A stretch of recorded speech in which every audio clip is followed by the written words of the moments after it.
அன்பு தமிழ் சான்றோர் பெருமக்களுக்கு நெஞ்சார்ந்த திருக்குறள் வணக்கங்கள்.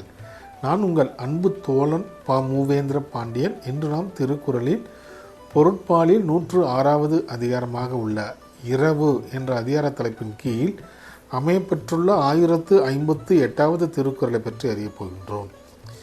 இரவு என்பதற்கு இல்லாமையின் காரணமாக ஒரு பொருளை பிறரிடம் இறந்து பெறுதல் என்ற பொருளில் இந்த அதிகாரத்தின் தலைப்பு அமைய பெற்றுள்ளது. இப்பொழுது நாம் 1058வது திருக்குறளுக்கு செல்வோம். இறப்பாரை இல்லாயின் ஈர்ன் கண்மா ஞாலம் மரப்பாவை சென்று வந்தற்று. இறப்பாரை இல்லாயின் ஈர்ன் கண்மா ஞாலம் மரப்பாவை சென்று வந்தற்று. இத்திருக்குறளுக்கான பொருள் என்னவென்பதை இப்போது நாம் அறிவோம். வறுமையுற்று பிறரிடம் இறந்து கேட்கும் நிலை இல்லாமல் போனால் குளிர்ந்த நிலத்தினை உடைய இப்பெரிய உலகத்தில் உள்ள மக்களின் இயக்கமானது உயிரற்ற மரப்பாவை இயங்குவதற்கு ஒப்பாகும் என்பது இத்திருக்குறளுக்கான பொருளாக உள்ளது.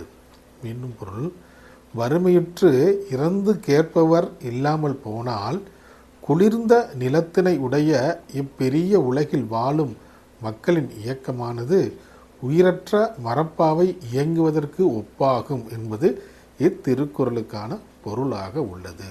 ஆம் தோழர்களே, நாமும் வள்ளுவரின் வழியினை பின்பற்றி வாழ்வில் வெற்றி காண்போம். வாழ்க தமிழ், வாழ்க உலகத்தார். நன்றி.